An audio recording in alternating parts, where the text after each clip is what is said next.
Hello hi, welcome to जेस club. My self अभिषेक दुबे। जैसा कि आपको पता है कि आपका यूपी पीसीएस 12 जून को है, ठीक है। और हमने आपसे प्रॉमिस किया था कि 60 डेज का क्रैश कोर्स हम देंगे फॉर यूपी पीसीएस, जिसमें यूपी पीसीएस के लिए कंप्लीट कोर्स कवरेज किया जाएगा, ठीक है। उसमें ये 30th डे है, ठीक है, 13वां दिन है। और जल्द मतलब बहुत ही फास्ट जो है मोड में, फास्ट ट्रैक मोड में आपका कोर्स कंप्लीट किया जाएगा। बीच में थोड़ा सा डिले हुआ था, अब नहीं होगा, ठीक है। और आपको पहले भी बताया था कि पीडीएफ जो है वो पेड है, पीडीएफ फ्री नहीं है। तो for PDF you can pay on 7827530282 over PhonePe, Paytm और गूगल।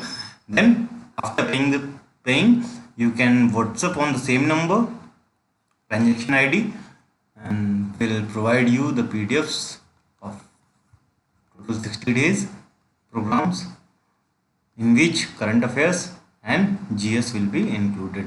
Thank you. चलिए आइए स्टार्ट करते हैं फटाफट करंट अफेयर का ये पार्ट, ठीक है। और ज़्यादा लंबा वीडियो नहीं होने वाला है। इसके बाद आपको यूपी का कंप्लीट करंट अफेयर देखने को मिलेगा। तो पहला पॉइंट है, डॉक्टर यस राजू क्या बने हैं ये? तो ये डायरेक्टर जनरल बने हैं geological survey of India, GSI के। GSI कहाँ पे है? Geological survey of India Calcutta में है, कैलकाटा में, ठीक है। तो इसके डायरेक्टर जनरल कौन बने हैं? डॉक्टर यस राजू, ठीक है। डॉक्टर यस राजू डीजी बने हैं जियोलॉजिकल सर्वे ऑफ इंडिया, जो कि कैलकाटा बेस्ड है। कब फॉर्म हुआ था ये कमेंट में बताएं, ठीक है। और ZSI जो है, ZSI और कौन सा है, और GSI, दोनों का आप फॉर्मेशन डेट याद रखें, कब कब फॉर्म हुआ तो जाके एक बार चेक करें, ठीक है। रितु खंडूरी जो है, भूषण जो है, MLA हैं कहाँ से? कोटद्वार उत्तराखंड। कोटद्वार जो है आपका पौड़ी गढ़वाल में पड़ता है, उत्तराखंड की ये MLA हैं। और पहली महिला बनी है speaker of Uttarakhand, first female speaker of Uttarakhand बनी है रितु खंडूरी भूषण। याद रखिए, उतना इंपॉर्टेंट नहीं, फिर भी याद रखेंगे कि फर्स्ट फीमेल हैं ऑफ उत्तराखंड जो कि स्पीकर बनी है लेजिस्लेटिव असेंबली की, ठीक है। सतीश महाना की बात करें, Satish Mahana is an Indian politician, ठीक है, and member of legislative assembly of Uttar Pradesh, या MLA कह सकते हैं। उत्तर प्रदेश के हैं, कहाँ से? कानपुर से हैं। कानपुर के कौन से उससे, ठीक है, तो वो देख लीजिएगा आप। He is serving as the speaker of legislative assembly of Uttar Pradesh. 18वीं विधानसभा की ये 18th विधानसभा जो कि अभी बनी है, इसके स्पीकर हैं कौन? सतीश महाना, ठीक है। 8 टाइम MLA रहे हैं। रमापति शास्त्री ये जो है प्रोटेम स्पीकर बने थे, और इन्हीं ने इनको जो है नियुक्त किया, किसको? सतीश महाना को, protem speaker of UP newly elected MLA assembly, जो कि 18th असेंबली थी, ठीक है। दोनों लोगों का नाम याद रखेंगे। रमापति शास्त्री जो है 18वीं असेंबली के जो है प्रोटेम स्पीकर बने थे, और ये सबसे जो एजेड होता है, मतलब सबसे वृद्ध जो होता है, उसी को बनाया जाता है। तो रमापति शास्त्री जो हैं ये प्रोटेम स्पीकर बने थे 18th असेंबली के, और सतीश महाना जो हैं ये आपके स्पीकर बने हैं। ये रमापति शास्त्री जो है कहाँ से हैं? तो ये मनकापुर सीट से हैं, मनकापुर, याद रखिएगा। मनकापुर कहाँ है? गोंडा में। मारुति सुजुकी ने अपॉइंट किया है हिसाशी ताकेउची को MD और CEO फॉर द 3 years। हिसाशी ताकेउची जो है मारुति सुजुकी जो इंडियन कंपनी है और जापानीज कंपनी, दोनों इसके CEO बने हैं हिसाशी ताकेउची, ठीक है। CEO और MD दोनों बने हैं। टाटा सन्स के चीफ जो हैं आपके N चंद्रशेखरन, ये अपॉइंट किए गए हैं एयर इंडिया के भी चीफ, और टाटा टेक के भी चीफ बने हैं, टाटा टेक के भी, ठीक है, ये याद रखिएगा। डॉक्टर रंजीत रथ अपॉइंट किए गए हैं CMD of oil India. Oil India के CMD कौन बने हैं? डॉक्टर रंजीत रथ, ठीक है। रिटायर्ड ब्यूरोक्रेट जो हैं देवाशीष पांडा सेक्रेटरी थे, has assume the charge of IRDAI, that is insurance regulatory development authority of India के चेयरमैन कौन बने हैं? देवाशीष पांडा। IRDAI स्टेचुटरी बॉडी है और एक्ट ऑफ पार्लियामेंट से बनी है। कौन से एक्ट से? 1999। IRDAI एक्ट 1999 से बनी है और स्टेचुटरी बॉडी है। क्या काम है इसका? For overall supervision and development of insurance sector in India. उसी तरह पेंशन के लिए क्या है? PFRDA है। PFRDA पेंशन के लिए कब फॉर्म हुई थी? कमेंट में बताइए, ठीक है। माधवीपुरी बुच, ठीक है, सेबी की पहली महिला चेयरमैन बनी है ये, सेबी की first female chairperson of India market regulator security exchange board of India since मार्च 1 2022 से बनी है माधवीपुरी बुच। बहुत ही इंपॉर्टेंट है, इसको मोस्ट इंपॉर्टेंट मार्क करिएगा, मोस्ट इंपॉर्टेंट मार्क करिएगा। माधवीपुरी बुच सेबी की पहली महिला CEO या चेयरमैन बनी है वॉज स्टैब्लिश्ड, सेबी कब बना था? 12 अप्रैल 1988 को बना, लेकिन इसको स्टेचुटरी स्टेटस कब मिला? अगर फॉर्मेशन पूछा तो 1988 है 12 अप्रैल, अगर स्टेचुटरी पावर इसको मिली 30 जनवरी 1992 थ्रू सेबी एक्ट 1992। तो सेबी एक्ट कब का है? सेबी एक्ट है 1992 का, इससे इसको स्टेचुटरी पावर मिली है। उससे पहले फॉर्मेशन तो 1988 में ही हो गया था। ठीक है। Former chief justice of Delhi high court Dhiru Bhai Narayan Bhai Patel, ठीक है, serving as the chairperson of telecom dispute settlement appellate tribunal. तो TDSAT के चेयरमैन कौन बने हैं? दिल्ली हाई कोर्ट के former chief justice Dhiru Bhai Narayan Bhai Patel बने हैं। ठीक है। वाइस एडमिरल जो हैं जी अशोक कुमार, ये इंडिया के जो है पहले नेशनल मैरीटाइम सिक्योरिटी कोऑर्डिनेटर बने हैं। कौन? जी अशोक कुमार। जी अशोक कुमार के नाम से आपको एक और नाम मिलेगा, ठीक है, तो कंफ्यूज मत होइएगा। ठीक है। तो इनके सामने हमेशा वॉइस एडमिरल लगा है और इंडिया के पहले नेशनल मैरीटाइम सिक्योरिटी कोऑर्डिनेटर बने हैं। ठीक है। शांतिश्री धूलिपड़ी पंडित, ठीक है, पंडित शांतिश्री धूलिपड़ी पंडित पहली जो है महिला वाइस चांसलर बनी है किसकी? JNU की। JNU की पहली महिला वाइस चांसलर कौन बनी है? शांतिश्री धूलिपड़ी पंडित। इंपॉर्टेंट है, मार्क कीजिएगा। मामीदाला जगदेश कुमार, ठीक है, Mamidala Jagadesh Kumar chairman of statutory body UGC के चेयरमैन बने हैं। ठीक है। UGC के चेयरमैन मामीदाला जगदेश कुमार बने हैं फरवरी 2022 में। UGC एक्ट 1956 के तहत आया था।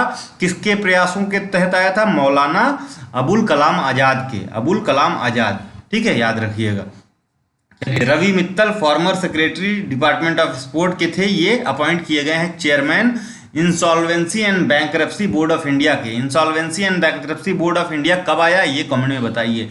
तो रवि मित्तल IBBI के चेयरमैन बने हैं। डॉक्टर मदन मोहन त्रिपाठी, ये नाइलेट के चेयरमैन बने हैं, DG बने हैं, मतलब डायरेक्टर जनरल मदन मोहन त्रिपाठी नाइलेट की। नाइलेट क्या है? National institute of electronics and information technology. Basically ये कोर्सेज प्रोवाइड करता है, जैसे आप CCC है, O लेवल है, ये कंप्यूटर की बेसिक न्यूमरेसी कोर्सेज प्रोवाइड करवाता है नाइलेट, ये ध्यान रखिएगा। इसके चेयरमैन बने हैं doctor Madan Mohan Tripathi. Doctor V Anant Nageswaran, नाम आपने काफी सुना है इनका, appointed as the chief economic adviser. तो चीफ इकोनॉमिक एडवाइजर कौन है? V अनंत नागेश्वरन। वहीं अगर बात करें प्रिंसिपल इकोनॉमिक एडवाइजर कौन है? Department of economic affairs and ministry of finance, member of, ठीक है, ठीक, प्रिंसिपल इकोनॉमिक जो है एडवाइजर हैं ये संजीव सान्याल। इनके पास एक और पोस्ट है, तो वो कौन सी पोस्ट है? तो department of economic affair, ministry of finance, member of economic advisory council to the prime minister, EAC PM के मेंबर हैं ये संजीव सान्याल, और प्रिंसिपल इकोनॉमिक एडवाइजर भी हैं संजीव सान्याल। जब प्रिंसिपल आए तो संजीव सान्याल, चीफ आए तो V अनंत नागेश्वरन। इनको जो है प्रिंसिपल जो है इकोनॉमिक एडवाइजर के पास एक और पोस्ट है, वो कौन सी है? इकोनॉमिक एडवाइजरी काउंसिल जो प्राइम मिनिस्टर की है उसके मेंबर है, EAC PM के मेंबर हैं। दिलीप संघानी क्या बने हैं? He is been elected as the chairman of IFFCO, that is Indian farmers fertiliser cooperative संस्था है IFFCO, इसके चेयरमैन दिलीप संघानी बने हैं। ठीक है। बताइए यूरिया जो है, यूरिया में नाइट्रोजन कितने % होता है? तो ये 46% नाइट्रोजन होता है, ये ध्यान दीजिएगा। इसको कब आता है? इसको यूरिया प्रोड्यूस करता है, फर्टिलाइजर्स कंपनी है, कोऑपरेटिव है बेसिकली, और भी काफ़ी जो है ये फर्टिलाइजर्स प्रोड्यूस करता है, सिर्फ यूरिया ही नहीं। डॉक्टर पुष्प कुमार जोशी चेयरमैन और MD बने हैं किसके? HPCL के। HPCL एक नवरत्न कंपनी है। कब ये नवरत्न बनी, ये कमेंट बता सकते हैं। और रिसेंट जो है नवरत्न कंपनी वो बनी थी आपकी पावर फाइनेंस कॉर्पोरेशन, PFC, और इसने एक बॉन्ड भी जारी किया था। बॉन्ड का नाम आप कमेंट में बताइए कौन सा बॉन्ड जारी किया था। ठीक है। डॉक्टर पुष्प कुमार जोशी चेयरमैन और MD बने हैं किसके? HPCL के। ठीक है। HUL के चेयरमैन यानी हिंदुस्तान यूनिलीवर के चेयरमैन जो है, HUL क्या है? एक क्या है HUL? तो ये जो है FMCG जो है ब्रांड है बहुत बड़ा। ठीक है। HUL के चेयरमैन संजीव मेहता किसके क्या बने हैं? FICCI के प्रेसिडेंट बने हैं। FICCI के प्रेसिडेंट संजीव मेहता, इनके पास एडिशनल चार्ज है, HUL के चेयरमैन है और FICCI के प्रेसिडेंट भी बने हैं संजीव मेहता। चलिए आगे बढ़ते हैं। Doctor S Somnath, director of Vikram Sarabhai space centre VSSC। ठीक है। कहाँ पे है ये विक्रम साराभाई स्पेस सेंटर? ये आप कमेंट में बताइए। Has been appointed as the 10th chairman. ये थोड़ा सा मुझे डाउट लग रहा है, ये एक बार चेक कर लीजिएगा। तो चेयरमैन किसके बने हैं? इसरो के, S सोमनाथ। इससे पहले क्या थे? ये director Vikram Sarabhai space centre के डायरेक्टर थे। Doctor Somnath has also been made the secretary of department of space. ठीक है। इंडिया का जो आपका डिपार्टमेंट ऑफ स्पेस है, इसके सेक्रेटरी भी बनाए गए हैं और इसरो के चेयरमैन बनाए हैं। इससे पूर्व जो है विक्रम साराभाई स्पेस सेंटर के ये डायरेक्टर थे। ठीक है, चलिए आगे बढ़ते हैं। जी अशोक कुमार, अभी आपने देखा था जी अशोक कुमार उधर, ठीक है। इधर देखिए, additional secretary under ministry of Jal Shakti, took charge as the director general of Namami national mission on clean Ganga. National mission on clean Ganga पे ये डीजी बने हैं। ठीक है, national mission of clean Ganga was registered as a society on 12 अगस्त 2011 को society register किया गया था। किसको? NMGC, that is national mission on clean Ganga under society registration act of 1860। ठीक है, तो ये याद रखिएगा, बहुत ही इंपॉर्टेंट है। ये डेट पूछ लिया जाता है कि national mission on clean Ganga कब रजिस्टर हुआ या कब आया, तो 12 अगस्त 2011 को। It acted as an implementation arm और agency of national Ganga river basin authority, that is NGBRA। ठीक है, लेकिन इसको डिसमेंटल कर दिया गया है। किसको?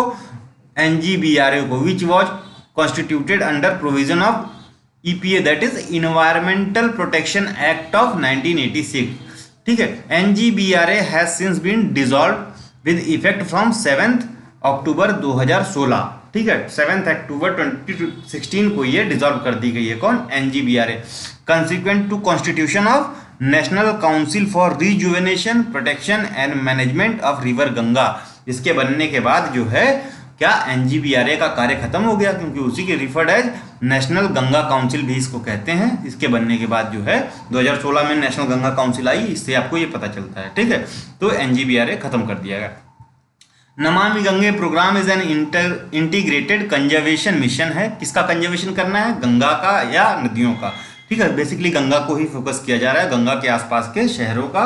ठीक है, approved as a flagship program by union government on June 2014। ठीक है, जून 2014 को नमामि गंगे प्रोग्राम लाया गया है। ठीक है, with budget outlay of 20,000 crore. तो नमामि गंगे जब पास हुआ तो इसका बजट आउटले कितना रखा गया? 20,000 crore to accomplish the twin objective. क्या क्या है दो objective?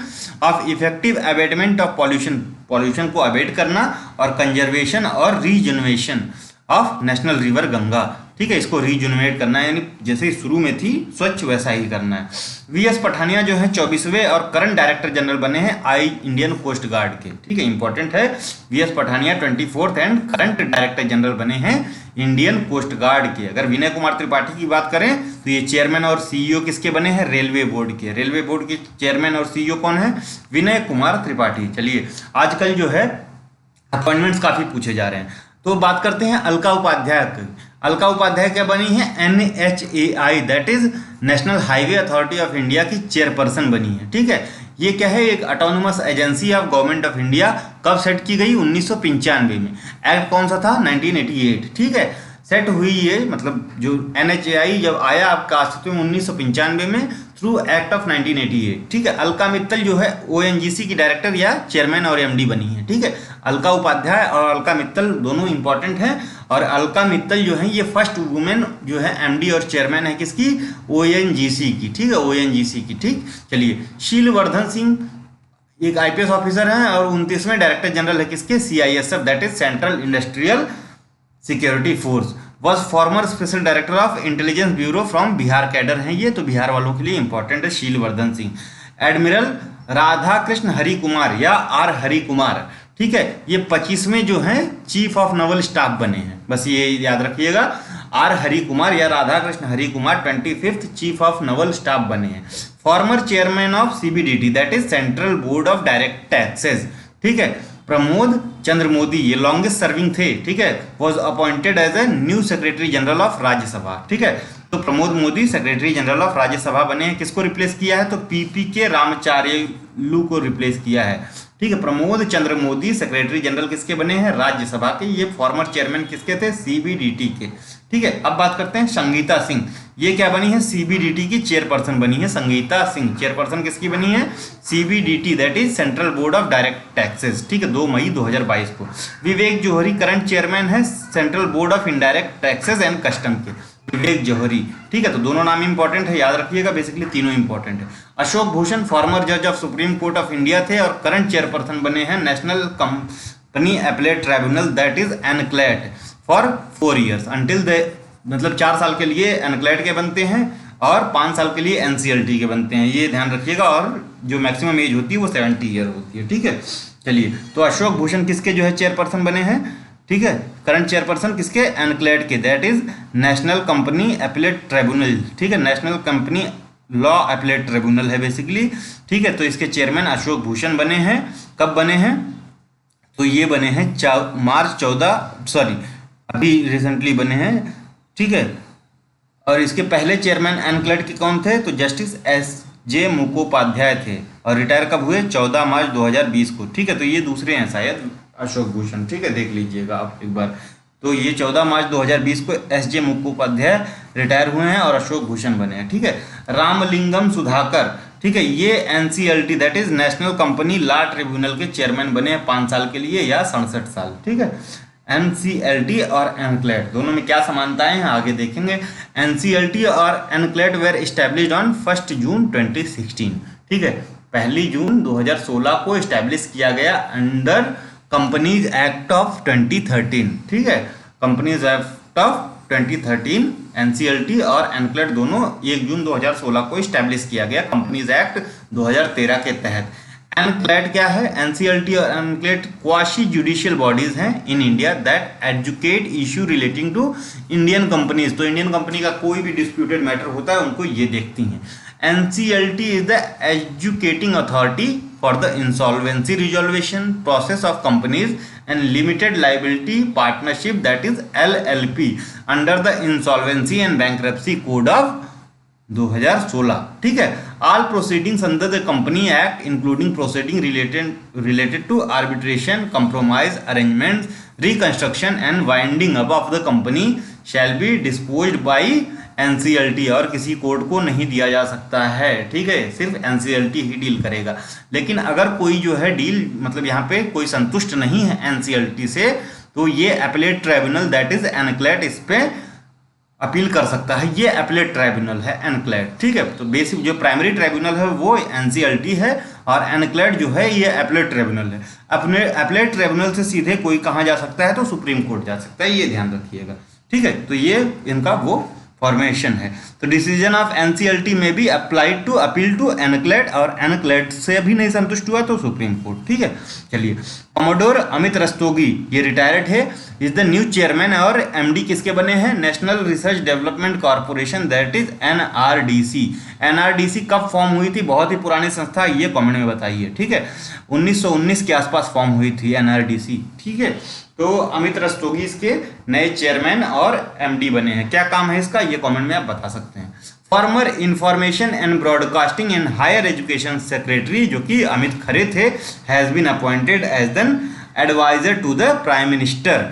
Amit Khare prime minister के एडवाइजर नियुक्त किए गए हैं और ये बिहार कैडर से आते हैं। तो BPSC जो अगला होने वाला है BPSC वालों के लिए इम्पॉर्टेंट है। विवेक राम चौधरी की बात करेंगे, ठीक है, ये चीफ ऑफ एयर स्टाफ थे Vivek Ram Chaudhari. He took over as the 24th CAS succeeding air chief marshal Rakesh Kumar Singh Bhadauria, ठीक है। तो विवेक जो है राम चौधरी या VR चौधरी भी इनको कहते हैं, ये चीफ ऑफ एयर स्टाफ हैं, कौन से 24वें नंबर के।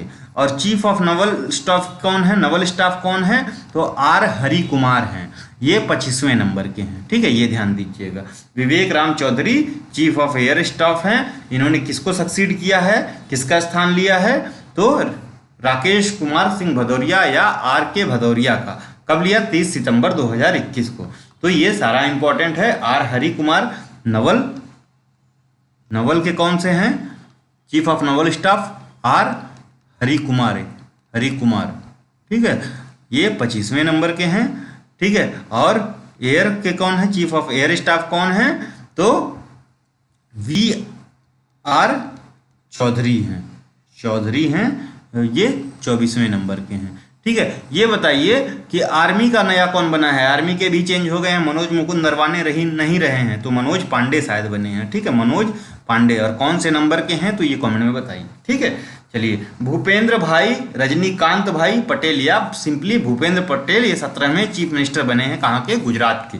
अभी रिसेंटली 5 स्टेट में इलेक्शंस हुए हैं, ठीक है, 5 स्टेट में इलेक्शंस हुए हैं, उसमें यूपी के साथ साथ उत्तराखंड, पंजाब, मणिपुर और कहाँ पे हुआ है, शायद एक स्टेट याद नहीं आ रहा है वो कौन सा है, उत्तराखंड है।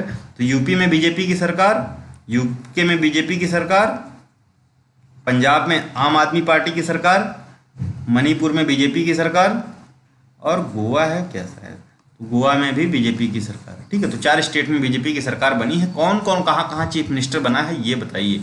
ये यहाँ पे भगवंत मान बने हैं, यहाँ पे पुराने ही चीफ मिनिस्टर हैं, यहाँ पे जो है योगी जी बने हैं। मणिपुर में कौन बना है, गोवा में शायद प्रमोद सावंत हैं, मणिपुर में कौन बना है ये कमेंट में बताइए। चलिए ठीक है। Chairman national commission for minorities के कौन बने हैं, तो श्री इकबाल सिंह लालपुरा बने हैं। बीच में जो है किसी जो है महिला को ले आया गया था एक्टिंग चेयरमैन की तरह से, क्योंकि ये इकबाल सिंह लालपुरा पंजाब इलेक्शन में व्यस्त थे। ठीक है, और इन्होंने छुट्टी ली थी, तो फिर से इन्होंने अपना चार्ज अज्यूम कर लिया है। तो national commission for the minorities के चेयरमैन श्री इकबाल सिंह लालपुरा बने हैं। यूनियन गवर्नमेंट सेट की मतलब एनसीएम कब बना, तो एनसीएम एक्ट 1992 के तहत 17 मई 1993 को नेशनल कमीशन ऑन माइनॉरिटीज का फॉर्मेशन होता है। ठीक है, अगर जो है नेशनल जो है एससी नेशनल जो है schedule caste commission, national commission on schedule caste कब बना था, तो ये बताइए कौन से 338 आर्टिकल के अंदर आता है। National commission on backward classes ये आता है 338A। ठीक है, और नेशनल कमीशन ऑन जो है ये 338A के तहत आता है। और जो आपका EWS वाला है वो कौन से आर्टिकल के अंतर्गत आता है ये बताइए आप कमेंट में। ठीक है, चलिए। तो miss Vartika Shukla took charge as the chairman और Mrs Vartika Shukla took the charge of chairman और MD of engineers India limited. Engineers India limited की चेयरमैन और MD कौन बनी है, मिसेस वर्तिका शुक्ला। ये IIT कानपुर की एलुमनी हैं। ठीक है, एलुमनाई ऑफ IIT कानपुर और इंजीनियर्स इंडिया लिमिटेड में 32 साल से काम कर रही हैं। And she is the first women CMD of engineers India limited. तो UPPCS के लिए इंपॉर्टेंट हो जाता है, इनका नाम मार्क कर लें। La Ganesan governor of Manipur since 7 August 27, 2021। तो ला गणेशन मणिपुर के गवर्नर हैं। रेखा शर्मा इनको रीअपॉइंट कर दिया गया है, रीअपॉइंट किया गया as an chairperson of national commission of women. ये कैसी बॉडी है, तो स्टेचुटरी बॉडी है, generally concern with advising the government on the policy matters affecting womens. ठीक है, कई बार चिल्ड्रंस की भी बात करता है। ठीक है, इट वाज एस्टैब्लिश्ड ऑन 31 जनवरी 1992। तो अगर बात करें NCW that is national commission of women, chairman Rekha Sharma reappoint की गई हैं और ये कॉन्स्टिट्यूट हुआ है 1992 जनवरी 31 को। ठीक है, याद रखिएगा। Under the 1990 national commission for women act, तो 1990 के women act, national commission for womens act of 1990 के तहत 1992 में इसका फॉर्मेशन हुआ है। ठीक है, the first head of the commission was Jayanti Patnaik. ठीक है, जयंती पटनायक पहली इसकी जो है चेयरमैन थी और 2 महिलाएं जो हैं इसकी 2 बार चेयरमैन बनी हैं। एक तो आपकी रेखा शर्मा है, दूसरी कौन है वो कमेंट में बताइए। ठीक है, चलिए। श्रीमती मीना कुमारी जो है आपकी चेयरमैन है उत्तर Pradesh state commission for women की। मीना कुमारी उत्तर प्रदेश जो आपका वुमेन कमीशन है उसकी चेयरमैन है, इंपॉर्टेंट है, मार्क कर लीजिए यूपी वाले। ठीक है, और अगर बात करें दीमानी मिश्रा जो हैं ये बिहार स्टेट वुमेन कमीशन की चेयरमैन है, BPSC वाले मार्क कर लें।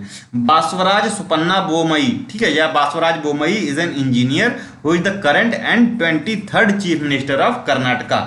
तो बासवराज कहाँ का चीफ मिनिस्टर है, कहाँ के हैं, कहाँ का कहना बहुत गलत होगा, सॉरी फॉर दैट। ठीक है, तो बासवराज कहाँ के चीफ मिनिस्टर हैं, ये 23rd CM कहाँ के हैं, तो कर्नाटका के हैं, कर्नाटका के हैं। ठीक है, बासवराज बोमई। ठीक है, और ये पेशे से इंजीनियर थे।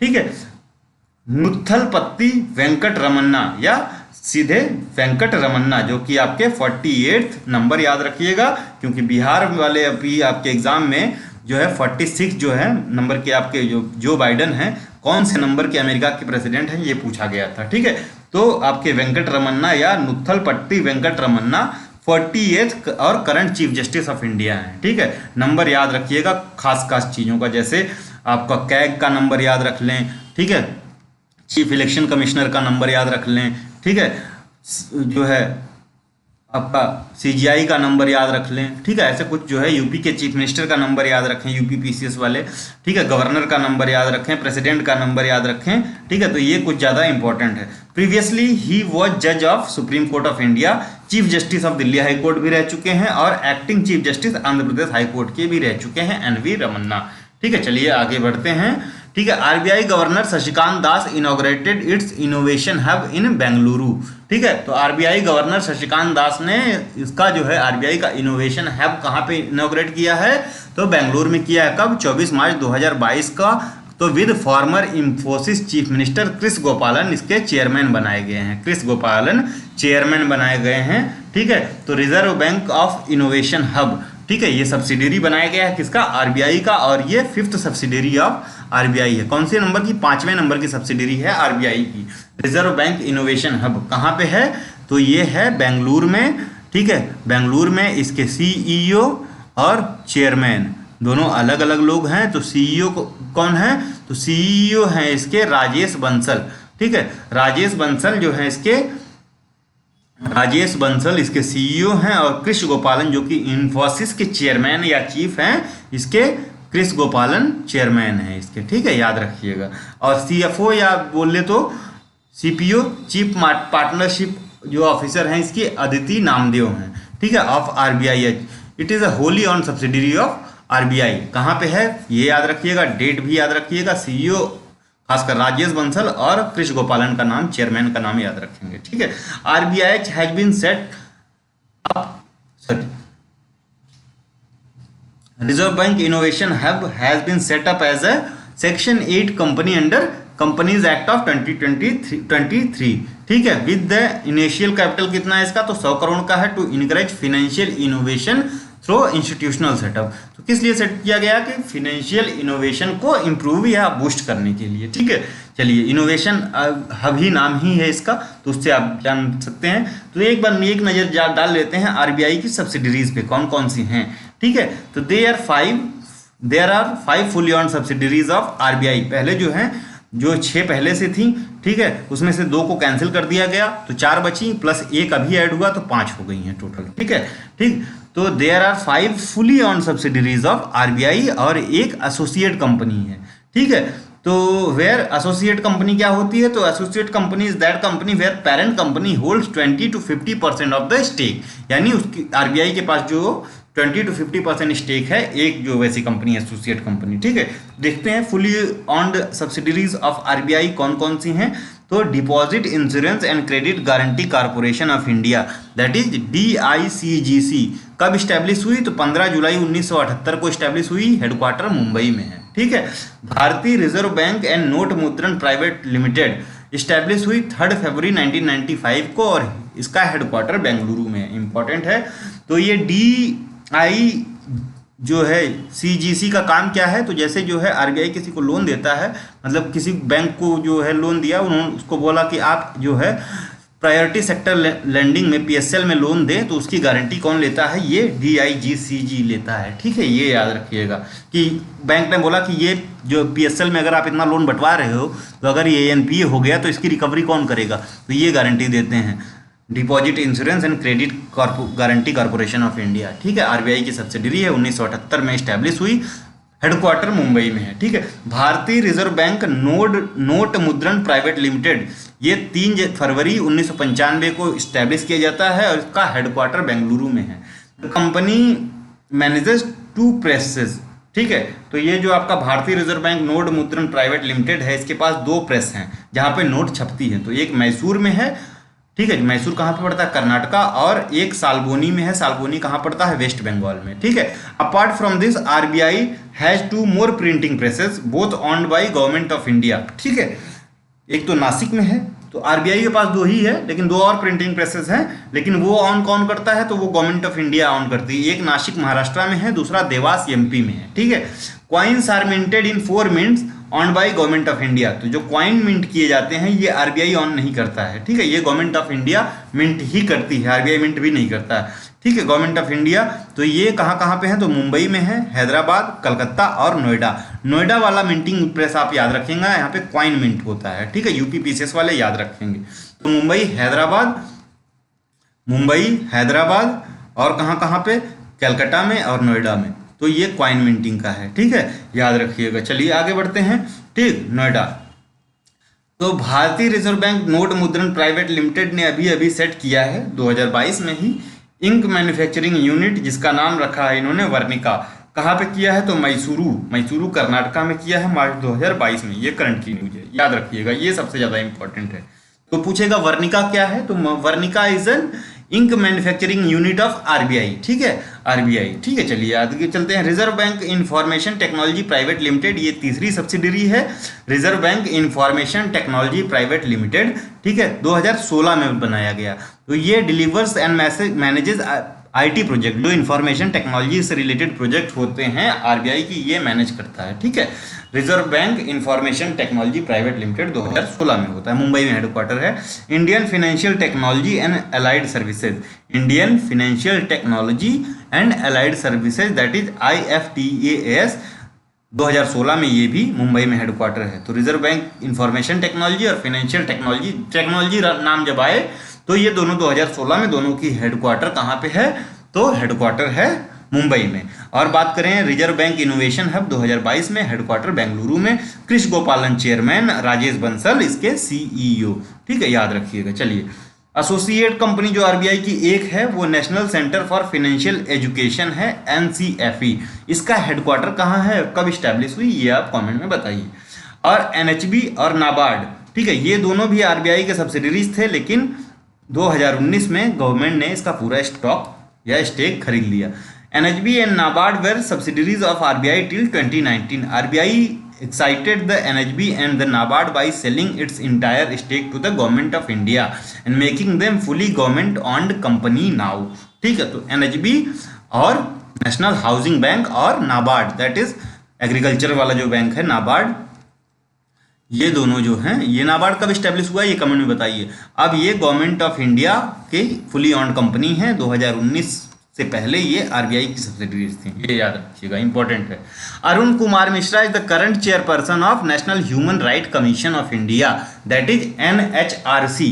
तो human right commission of India के बारे में आपको जानने की जरूरत है, क्योंकि इसमें जो है अमेंडमेंट हुआ था, ठीक है, 2019 में, ठीक है, बहुत ही इंपॉर्टेंट है। तो उसके तहत कुछ नई बातें की गई, वो हम आगे देखेंगे। तो अरुण कुमार मिश्रा जो है आपके करंट जो है चेयरमैन किसके हैं? Chairperson national human right commission of India.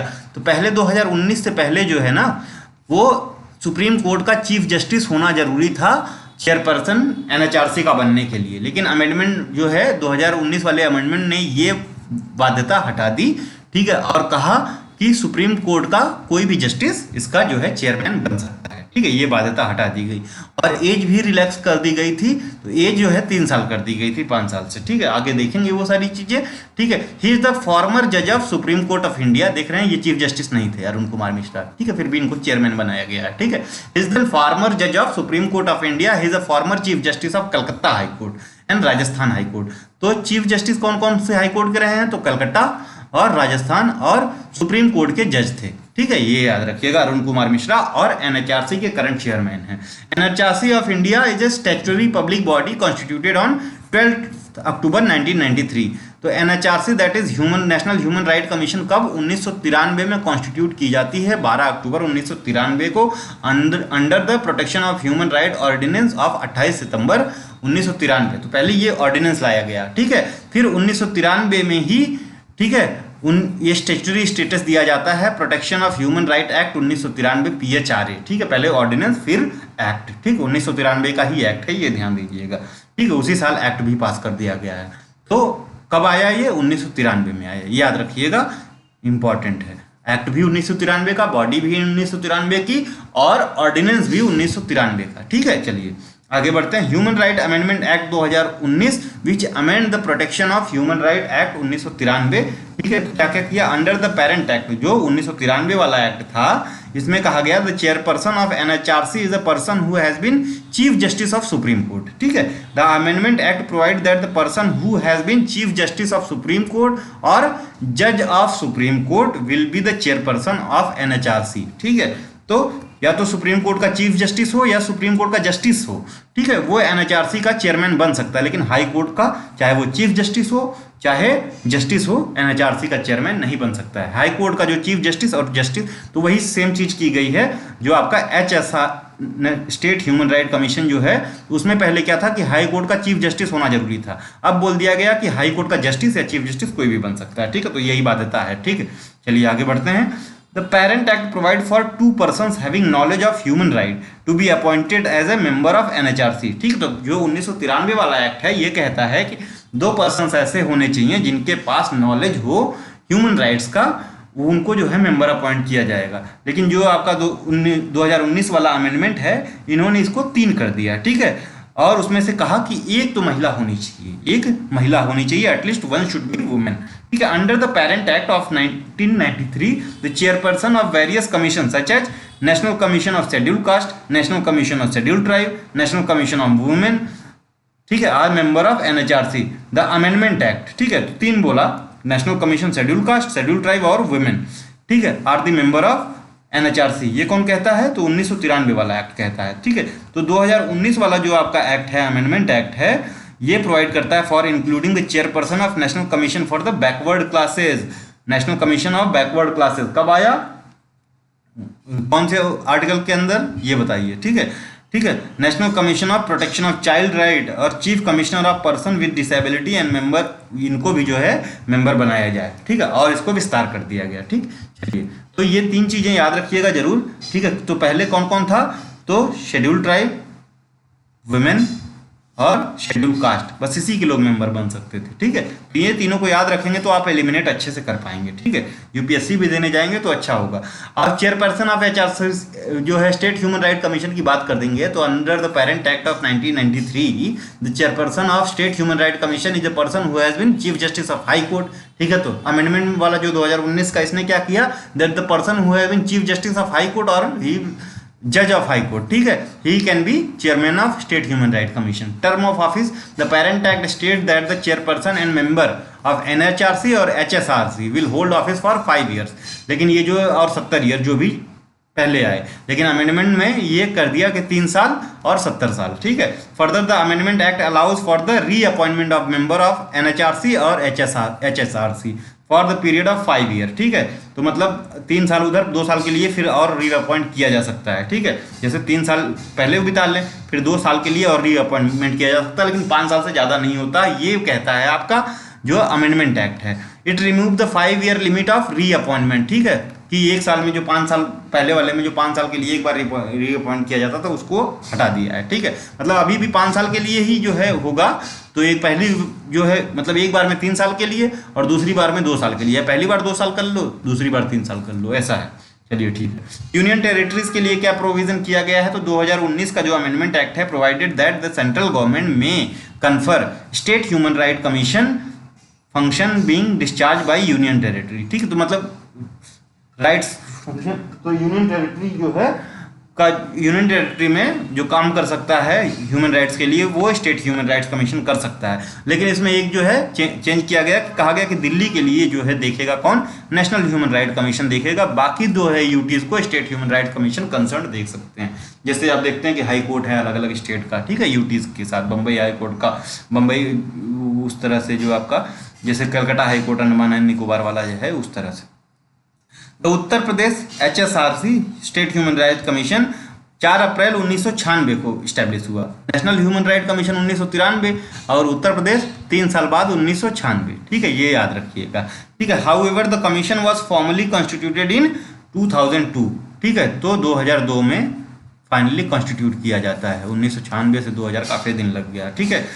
तो when justice AP Mishra was appointed as the first chairperson, तो एपी मिश्रा पहले चेयरपर्सन अपॉइंट किए गए, ठीक है, किसके? Uttar Pradesh state human right commission 2002 में, ठीक है, सॉरी, हाँ,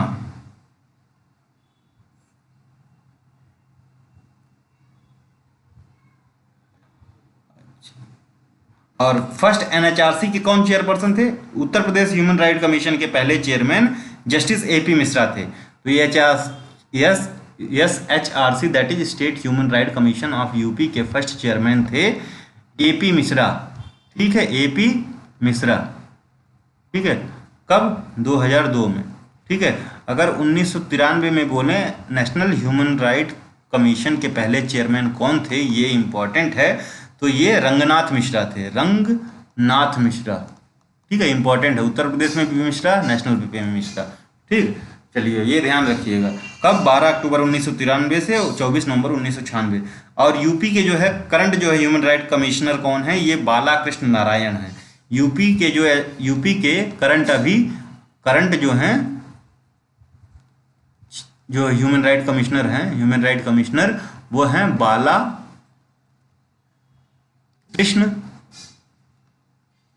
नारायण, ठीक है, याद रखिएगा, इंपॉर्टेंट है यूपी वालों के लिए। चलिए आगे बढ़ते हैं। मुकुल गोयल, ये डीजीपी हैं थे यूपी के। तो अभी आपको पूछेगा, अगर डीजीपी वैसे पूछेगा नहीं, अगर पूछ लेता है तो मुकुल गोयल ही पूछेगा, क्योंकि ये आज या कल जो है इनको रिमूव कर दिया गया है on the ground of miss duty, या बोले तो इनकैपेसिटी के तौर पे इनको वो कर दिया गया है। इस current director general of police of Uttar Pradesh, ठीक है, उत्तर प्रदेश के डीजीपी थे अभी तक, ठीक है, कल इनको हटा दिया गया है, ठीक है, और चौहान को अभी नया बनाया जा रहा है, ठीक है, since his appointment in June 2021। Mukul Goyal was removed from his post on 11 May 2022 and now he will serve as an DG of civil defence, ठीक है। तो आपसे जब पूछेगा, अगर पेपर सेट हो गया होगा तो मुकुल गोयल ही रहेगा, वैसे पूछेगा नहीं। Rajiv Kumar the current election commissioner जो अभी आपके इलेक्शन कमिश्नर हैं ये राजीव कुमार, ठीक है, और ये बनने वाले हैं चीफ इलेक्शन कमिश्नर, ठीक है, नेक्स्ट चीफ इलेक्शन कमिश्नर बनने वाले हैं फ्रॉम मई 15, ठीक है। Kumar will take charge of, अभी कौन है आपका इलेक्शन कमिश्नर? तो सुशील चंद्रा हैं। तो अभी आपसे यूपी पीसीएस अगर पूछेगा तो सुशील चंद्रा ही पूछेगा, ना कि राजीव कुमार पूछेगा। अगले किसी एग्जाम के लिए आप राजीव कुमार को ध्यान रखिएगा, क्योंकि ये कब जो है टेक करेंगे चार्ज, तो 15 मई को करेंगे, ठीक है।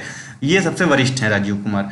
Election commission of India is an autonomous constitutional authority, या constitutional body responsible for administering union and state election process in India, ठीक है, याद रखिएगा।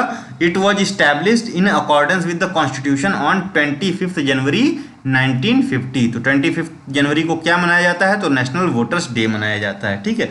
The secretariat of the commission is located in new Delhi. The body administer election of Lok Sabha, Rajya Sabha, state assembly, office of president और vice president of the country, और जो आपका state legislative council है उसका भी इलेक्शन करवाता है। For the election of panchayat और म्यूनिसिपैलिटीज का जो इलेक्शन होता है, इनको कौन करवाता है? तो स्टेट इलेक्शन कमिश्नर करवाता है। और ये कमेंट में आप बताएं कि यूपी स्टेट कमिश्नर कौन है इस समय, ठीक है। आर्टिकल 324 जो है superintendence direction control of elections जो है, ये किसमें वेस्ट करता है? इलेक्शन कमीशन में वेस्ट करता है, आर्टिकल 324। बेसिकली 324 से लेके 329 तक सारे आर्टिकल इलेक्शन कमीशन से रिलेटेड हैं, ये ध्यान दीजिएगा। Originally the commission had only 1 election commissioner, ठीक है। तो जब आया था तो सिर्फ एक इलेक्शन कमिश्नर था, but after election commissioner amendment act of 1989, ये अमेंडमेंट याद रखेंगे, कब अमेंडमेंट हुआ? तो 1989 में हुआ। और ये फॉर्म कब हुआ था? 25 जनवरी 1950 को फॉर्म हुआ था, ठीक है। इससे जो है इसको मल्टी मेंबर बॉडी बना दिया गया। लेकिन अभी भी आप देखते हैं कि एक सीईसी होता है और 2 ईसी होते हैं, ठीक है, एक सीईसी 2 ईसी। लेकिन ऐसा कोई बाध्य नहीं है, कहीं पे मेंशन नहीं कि 1 या 3 ही होंगे, प्रेसिडेंट जैसा चाहेगा वैसा कर सकता है, ठीक है। They have fixed tenure of 6 year, तो कितने दिन के लिए इलेक्ट किए जाते हैं? 6 ईयर या 65 साल के लिए। They enjoy the same status and receive the salary and perks as available to justice या जज ऑफ सुप्रीम कोर्ट। तो जज ऑफ सुप्रीम कोर्ट को जो स्टेटस पक्ष मिलते हैं, सैलरी मिलती है, वही स्टेटस जो है इलेक्शन कमिश्नर या चीफ इलेक्शन कमिश्नर का होता है। सबका सेम ही होता है, किसी का अलग नहीं है, ठीक है, सबको सेम पावर दी गई इलेक्शन कमिश्नर और चीफ इलेक्शन कमिश्नर को, ठीक है। और रेजिग्नेशन या इनको जो हटाया जाएगा जो ऑफिस से, वो भी इसी तौर पे सुप्रीम कोर्ट के जस्टिस की तरह से ही हटाया जाएगा। कैग को भी इसी तरह से हटाया जाता है, ठीक है, ये भी ध्यान दीजिएगा। They can resign any time और can also be removed by before expiry of their term, ठीक है। The CEC can be removed from office only through process of removal similar to that of supreme court जज by parliament, ठीक है, याद रखिएगा। CEC को सिर्फ, ठीक है, ईसी को नहीं। ईसी का जो है ये रिकमेंड करेगा सीईसी। चलिए प्रोसीजर ऑफ रिमूवल देखते हैं। जजेस ऑफ हाई कोर्ट, एससी, ठीक है, हाई कोर्ट के जज, सुप्रीम कोर्ट के जज, CEC that is chief election commissioner CAG may be removed from office through motion adopted by parliament on ground of proved misbehavior or incapacity। ठीक है, तो इस पे जो है इन लोगों को हटाया जा सकता है। तो आप देख रहे हैं जस्टिस ऑफ या जज of high court, supreme court, chief election commissioner, controller, auditor general, सबको एक ही तरह से हटाया जा सकता है। ठीक है, ये ध्यान दीजिएगा। कौन सा ग्राउंड होता है? प्रूव्ड मिसबिहेवियर और incapacity. Removal require special majority of 2/3 that is 66% member present and voting supported by more than 50%। तो पहले तो एक जो रेजोल्यूशन पास होगा उसके बाद 50% मेंबर्स के साथ का सपोर्ट होना चाहिए। अब तो टोटल स्ट्रेंथ ऑफ हाउस। ठीक है, the constitution does not use the word impeachment for the removal of जजेज, कैग, सीईसी। ठीक है, इनके लिए इम्पीचमेंट टर्म यूज नहीं होता है। इम्पीचमेंट किसके लिए होता है? सिर्फ प्रेसिडेंट के लिए होता है। ठीक है, is only use for president which requires a special majority of 2/3 members of the total strength of both house which is not used elsewhere. ठीक है, तो इसमें देख रहे हैं 50% जो है, तो ये special majority of 2/3 members present and voting supported by more than 50%। लेकिन इसमें ये पूरा जो है यही प्रोविजन 2/3 मेंबर्स हर जगह होने चाहिए। पब्लिक अकाउंट कमेटी की बात करते हैं, जिसको आप जो है शॉर्ट में जो है लोक लेखा समिति या पीएसी ये नाम से जानते हैं। टोटल इसके मेंबर 22 होते हैं, जिसमें 15 जो हैं लोकसभा से और 7 राज्यसभा से होते हैं। ठीक है, examines the annual audit report of, किसका रिपोर्ट ऑडिट जो है एग्जामाइन करता है ये? तो कैग का, that is controller auditor general. ये आर्टिकल 148 के अंतर आता है। Which are laid before parliament by president. ठीक है, तो जो है कैग ये जो रिपोर्ट तीनों प्रेसिडेंट के सामने लेड करता है और प्रेसिडेंट जो है पार्लियामेंट के सामने लेड करता है, ये ध्यान दीजिएगा। ठीक है, CAG submit 3 report, report on appropriation account, report on finance account और audit report on public undertaking that is PSU, जो भी गवर्नमेंट ऑफ इंडिया की हैं। ठीक है, तो कौन कौन से? अप्रोप्रिएशन और फिनेंस अकाउंट। ठीक है, the current PAC public account committee is headed by Adhir Ranjan Chowdhury. ठीक है, कांग्रेस के नेता हैं। बेसिकली अपोजिट जो हेड होता है वो अपोजिशन पार्टी का होता है, लार्जेस्ट अपोजिशन पार्टी का। तो अभी जो है इसके जो है हेड कौन है पीएससी के? वो अधीर रंजन चौधरी हैं सिंस जुलाई 2019। आफ्टर, इससे पहले मल्लिकार्जुन खड़गे थे। अभी ये leader of opposition in Rajya Sabha हैं, ये ध्यान दीजिएगा। Who was leader of INC in the Lok Sabha. ठीक है, appointed by speaker of Lok Sabha generally. ठीक है, चलिए, तो ये पीएससी के बारे में जान लिया। और भी आप कमिटीज पढ़ लीजिएगा, कमिटीज से क्वेश्चंस आते हैं। ठीक है, चलिए आगे बढ़ते हैं। Shri Sanjeev Kumar has assume the charge of chairman of AAI. तो संजीव कुमार किसके जो है चेयरमैन बने हैं? तो एयरपोर्ट अथॉरिटी ऑफ इंडिया के ये चेयरमैन बने हैं। ठीक है, 7/4/2021 को। Former chief justice of India Ramesh Chandra Lahoti, ये जो है इनका निधन हो गया, passed away at the age of 81 on 23 March 2022। Justice Lahoti was appointed as the 35th chief justice of India on June 1, 2004। तो रमेश चंद्र लाहौती का नाम याद रखेंगे, पूछ लेंगे कि कौन थे ये। ठीक है, मिलान में दे देगा। ये 35th chief justice of India थे, इनकी डेथ हो गई है और ये 2004 में जो है चीफ जस्टिस अपॉइंट किए गए थे और 2005 में रिटायर्ड हो गए थे। ठीक है, चलिए। Third chief minister of Sikkim Bhim Bahadur Gurung जो है ये भी पास अवे हो गए हैं। ठीक है, इन लुंगसी गंगटोक सिक्किम ऑन 28 मार्च 2022। भीम बहादुर गुरंग या भीम गुरंग जो है थर्ड चीफ मिनिस्टर किसके थे? सिक्किम का। सिक्किम जो है स्टेटहुड कब मिला था? तो 1975 में मिला था। कौन से अमेंडमेंट एक्ट के तहत मिला था? ये कमेंट में बताइए, इंपॉर्टेंट है। 1974 में इसको जो है इंडिया में एज एन एसोसिएट स्टेट सम्मिलित किया गया था और 1975 में फुल स्टेटहुड दे दिया गया था। ठीक है, चलिए आइए आगे देखते हैं। General Sunith Francis Rodrigues.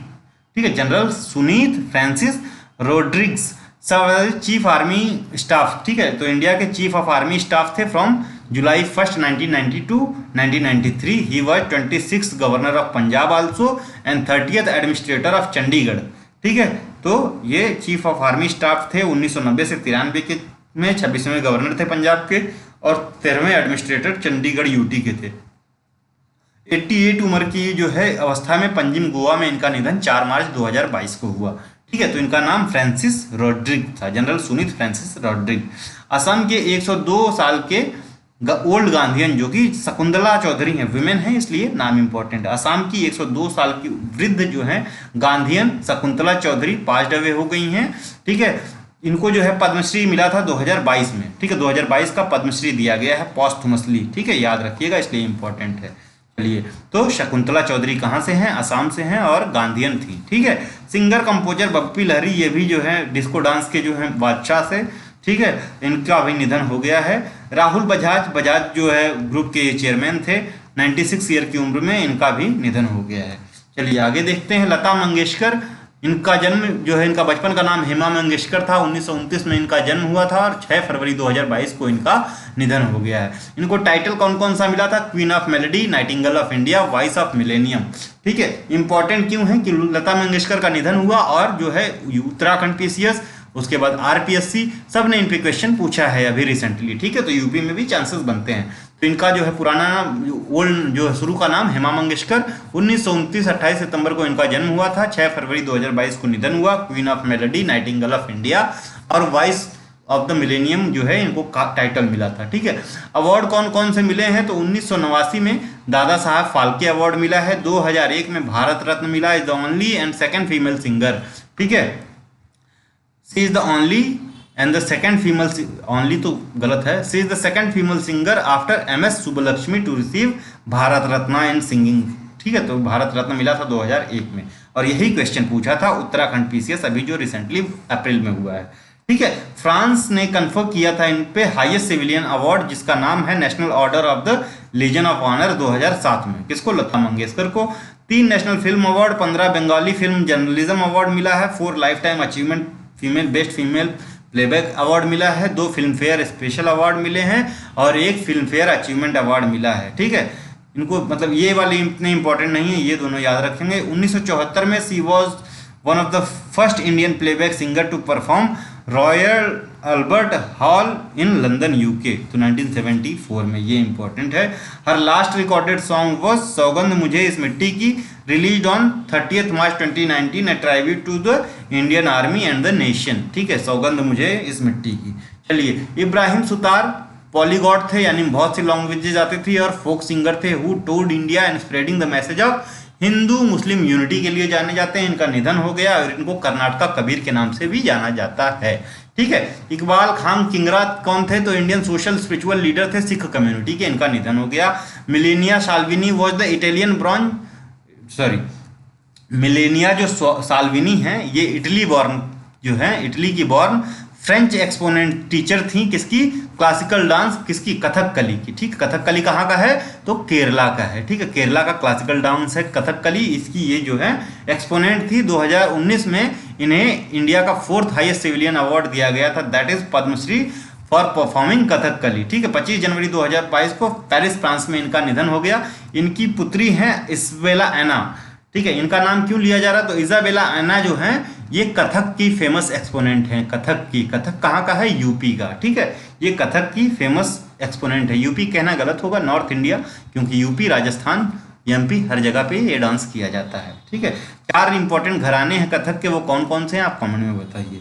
ठीक है, चलिए, सिंधुताई सतपाल इंपॉर्टेंट नाम है, was an Indian social worker और social activist particularly for his work in the raising orphan children. ठीक है, तो अनाथ बच्चों को रेज करने के लिए जानी जाती थी और इनको पद्मश्री 2021 में दिया गया। ठीक है, इन सोशल वर्क कैटेगरी 2022 में पद्मश्री किसको दिया गया? जो असम की है उनका नाम आप याद रखिएगा। ठीक है, 4 जनवरी 2022 को पुणे में इनका निधन हो गया। इनको कौन किस नाम से? तो अनाथा चिमाई या अनाथों की माँ। ठीक है, मराठी टर्म है, या मदर ऑफ ऑर्फन्स के नाम से भी जाना जाता है। सिंधुपाई सतपाल, याद रखिएगा, सिंधुपाई सतपाल। ठीक है, पंडित बिरजू महाराज या Brijmohan Nath Mishra was an Indian dancer, composer, singer और एक्सपोनेंट ऑफ द लखनवी कालका Bindadin gharana of Kathak dance in India. ठीक है, तो बिरजू महाराज का निधन हो गया है, इसलिए इनकी नाम हम लोग बात कर रहे हैं। तो ये लखनऊ के कालका बिदाइन घराना के फेमस जो है कथक डांसर थे। He was descendant of Maharaj family of Kathak dancer. ठीक, तो इसमें कौन कौन थे? तो इनके 2 अंकल थे, शंभू महाराज और लच्छू महाराज, इनके चाचा जी थे, एंड इनके फादर थे गुरु अच्चन महाराज, लखनऊ घराना के। ठीक है, और ये बनारस घराना से भी संबंध रखते हैं। ठीक है, Birju Maharaj was recipient of Padma Vibhushan, India second highest civilian award in 1986। ठीक है, या पद्म अवार्ड्स हैं उसमें सबसे हाईएस्ट है और इंडिया का second highest after Bharat Ratna, इनको 1986 में दिया गया था बिरजू महाराज को। ठीक है, the different style are known as gharanas and these are. ठीक है, तो 4 घराने हैं कथक के, लखनऊ कथक घराना, जयपुर कथक घराना, बनारस कथक घराना और रायगढ़ कथक घराना। और लखनऊ और बनारस कथक घराना बेसिकली यही सारे लोग, या इनको बनारस घराने का भी कह सकते हैं और लखनऊ को। तो कालका बिदाइन अगर पूछ लिया आपसे विदा दिन, ये घराना किसका है? तो ये कथक डांस का है, ठीक है, याद रखिएगा। गिरीश ठाकुरलाल नानावती इंडियन जज थे और justice of supreme court of India रहे हैं, और इन्होंने 2 कमीशन जो रिटायर होने के बाद 2 इंपॉर्टेंट कमीशन लीड किया है। तो 1984 का एंटी सिख रॉयट जो वाला कमीशन और गोधरा रॉयट कमीशन जो 2002 में हुआ था उसको लीड किया है। 18 दिसंबर 2021 को अहमदाबाद में इनकी मृत्यु हो गई। गिरीश ठकुराल नानावती या जीटी नानावती के नाम से जानते हैं। बलवंत मोरेश्वर या बाबा साहेब पुरंदरे जिनको कहते हैं was an Indian historian and theatre personality from Maharashtra. He was died recently, ठीक है, 15 नवंबर 2021 को पुणे में। He was awarded Padma Vibhushan, second highest civilian award या फर्स्ट पद्मों में जो है पद्म अवार्ड में फर्स्ट हाईएस्ट है, ठीक है, सिविलियन अवार्ड ऑन 25 जनवरी 2019 को बाबा साहब पुरंदरे को पद्म विभूषण दिया गया था, ठीक है। जनरल बिपिन रावत को इस बार का जो है पद्म विभूषण दिया गया है। General Bipin Rawat was India's first CDS और आर्मी चीफ भी रहे हैं। IF MI-17 V5 helicopter crash होने से इनकी मृत्यु 8 दिसंबर 2021 को कुन्नूर तमिलनाडु में हो गई। इनके साथ इनकी पत्नी और 11 अदर क्रू मेंबर्स की भी डेथ हुई थी, ठीक है। जनरल बिपिन रावत उत्तराखंड से बिलोंग करते हैं, ठीक है, और इनको जो है इस साल का पद्म विभूषण दिया गया, पद्म विभूषण अवार्ड दिया गया, जो कि इंडिया का सेकंड हाईएस्ट सिविलियन ऑनर है, ठीक है, और पद्म अवार्ड्स में फर्स्ट नंबर पे है, ठीक है। पद्म विभूषण दिया गया। इनके साथ प्रभा अत्रे को दिया गया, ठीक है, प्रभा अत्रे को दिया गया, कलराज कह रहे हैं, कल्याण सिंह को दिया गया, और किसको दिया गया ये बताइए, चौथा व्यक्ति कौन है, ठीक है, 4 लोगों को दिया गया। Mannu Bhandari was an Indian author, ठीक है, मन्नू भंडारी ऑथर हैं, बुक्स लिखती हैं, screen play writer, teacher and play right, primarily known for his 2 Hindi novels. तो इनकी 2 फेमस हिंदी नॉवेल मन्नू भंडारी का याद रखिएगा, आपका बंटी और महाभोज, ठीक है। तो महाभोज के लिए तो इसको उत्तर प्रदेश हिंदी संस्थान ने जो है इनको 1980-81 में सम्मानित किया था, किसको? मन्नू भंडारी को, ठीक है। और के बिरला फाउंडेशन ने इनको 18वां व्यास सम्मान दिया था फॉर हर वर्क एक कहानी ये भी, ठीक है, ऑटोबायोग्राफिकल नॉवेल थी। 15 नवंबर 2021 को 90 वर्ष की उम्र में गुड़गांव में इनका देहांत हो गया है, और काफ़ी बुकें लिखी हैं इन्होंने। Kalyan Singh served as twice as CM of Uttar Pradesh, तो 2 बार उत्तर प्रदेश के सीएम, मेंबर ऑफ पार्लियामेंट रहे। In 2014 was appointed as an governor of Rajasthan. 1992 में, मतलब 1991 में सेलेक्ट हुए थे, 1992 में जो आपका मस्जिद विवाद हुआ था अयोध्या का, उस समय यही थे CM. He died on 21 August 2021 in Lucknow and was posthumously awarded Padma Vibhushan 2022 India second highest civilian award, ठीक है। चलिए 2021 ही है शायद, ये 2022 नहीं है, 2021 ही है, 2022 का 2021 का 2022 में दिया गया, ठीक है। तो ये राजस्थान के गवर्नर, साथ ही में इनको एडिशनल चार्ज मिला था, कहाँ का? हिमाचल प्रदेश का गवर्नर का, ठीक है। तो ये 2014 से, ठीक है, राजस्थान के गवर्नर कब से रहे? 2014 से लेके 2019 तक, याद रखिएगा, ठीक है। और साथ ही में इनको additional charge of governor of Himachal Pradesh मिला था। चलिए आगे बढ़ते हैं।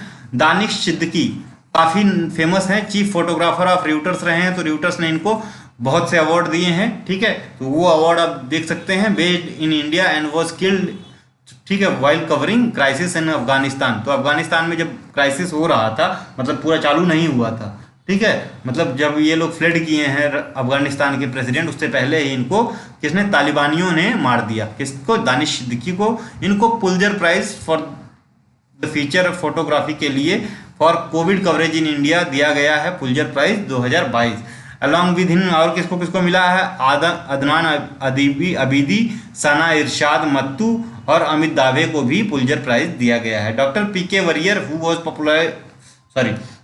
पीके वरियर, ठीक है, आयुर्वेदा को इन्होंने काफ़ी पॉपुलराइज किया है, केरला के हैं, केरला के कोटक्कल के, और इनका जो है 8 जून 2021 को निधन हो गया। सुंदरलाल बहुगुणा सब लोग जानते हैं, तो चिपको आंदोलन से जुड़े हुए थे और टेहरी डैम आंदोलन से जुड़े हुए थे, ठीक है, टेहरी डैम और चिपको आंदोलन से जुड़े हुए थे सुंदरलाल बहुगुणा, ठीक है। किसके पास साथ थे ये? मतलब चिपको तो चंडी प्रसाद भट्ट और गौरा देवी, ठीक है। तो ये 3 लोग जो हैं इंपॉर्टेंट है। चिपको आंदोलन 1970s में जो उत्तराखंड में कहाँ पे हुआ था? चमोली डिस्ट्रिक्ट में, ठीक है, ये आंदोलन हुआ था अगेंस्ट कॉन्ट्रैक्टर्स जो कि पेड़ काट रहे थे उनके खिलाफ, ठीक है। तो चीफ प्रोपोनेंट इसमें थी गौरा देवी, ठीक है, सुंदरलाल बहुगुणा और चंडी प्रसाद भट्ट।